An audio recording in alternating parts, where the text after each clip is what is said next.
DynaQ from MasterLab Audio is all about rethinking dynamic filtering. What could that be?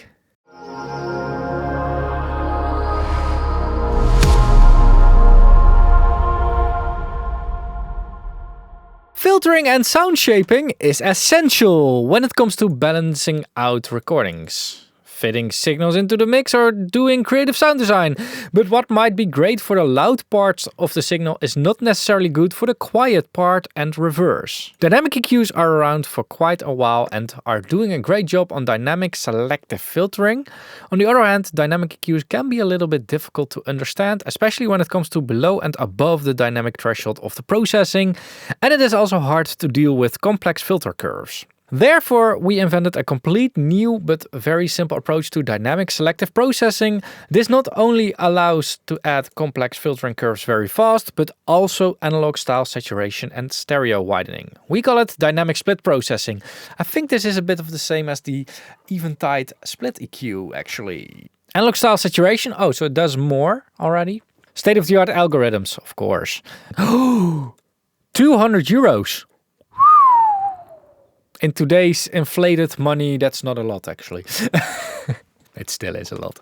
So the people at MasterLab sent me a license for DynaQ. There was no money being exchanged, and everything that I'm saying in this video is my complete, honest and independent opinion. And if you appreciate that, make sure to use my affiliate links over here and over here for your next purchase. The description down below will also contain affiliate links whenever possible. Let's see what this thing can do. Oh, I'm talking on the other side of the microphone. I shouldn't talk on the other side of the microphone. Okay.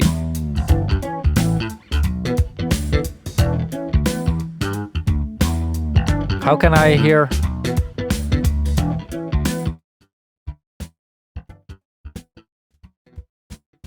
Okay. Oh, okay.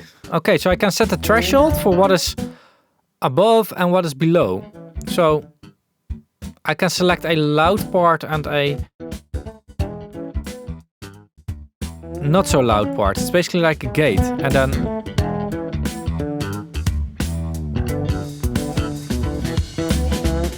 so I can now process the loud parts different from the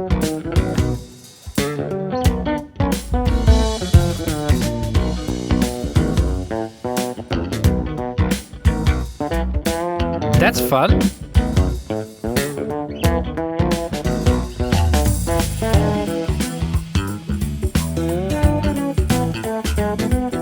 That's fun. Okay, so it works different from the split EQ.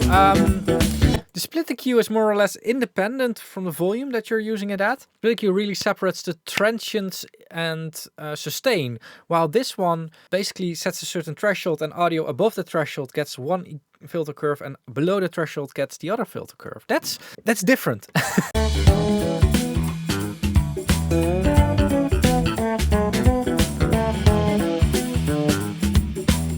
Cool. So you can use it as some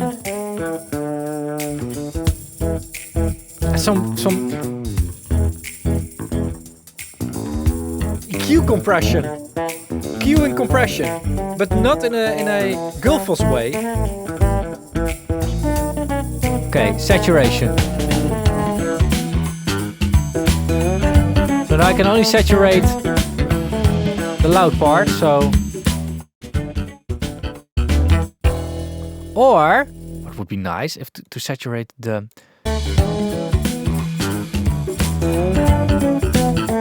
So that all our transients stay clean, or not transients, everything that's like peaking.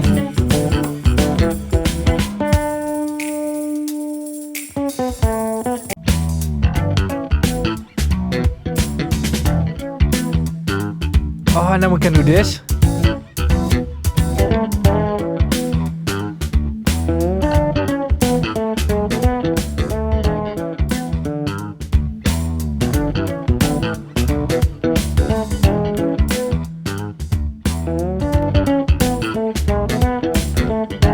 Oh, here's a solo button.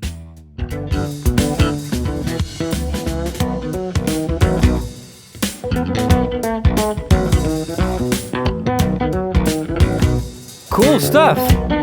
Yeah. Oh yeah, we can set up things. Yeah. Okay. Yeah. So we can. I don't know. Yeah.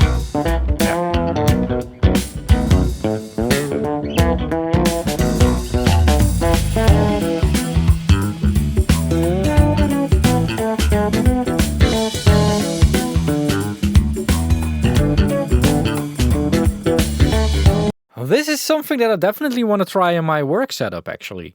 I mean, there are so many things you can do with this. You can use it for audio restoration or restoration whenever something isn't recorded properly. Although I do prefer getting the recording right in the first place. So that's one of the things, and you can also be creative with it.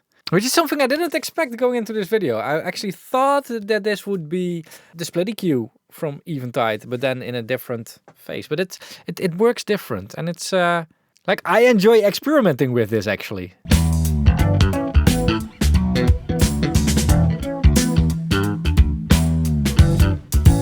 So yeah, link will be down below, and also don't forget to check out the membership subscriptions and these videos.